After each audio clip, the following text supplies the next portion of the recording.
everyone! Welcome back to IT Insider. Today, I'm going to show you a quick and easy way to create a user account in Windows 11 using the command prompt. Let's get started. Click on the Start menu and type CMD. In the search results, right-click on Command Prompt and select Run as Administrator.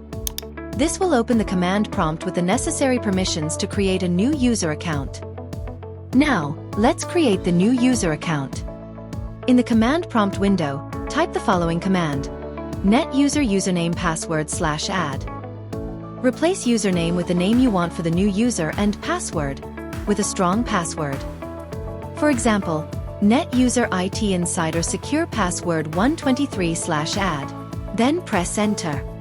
You'll see a message saying the command completed successfully, which means the user account has been created. And that's all there is to it.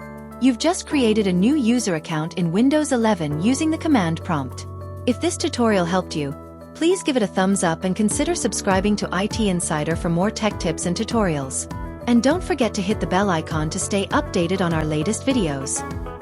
Thanks for watching, and I'll see you in the next video.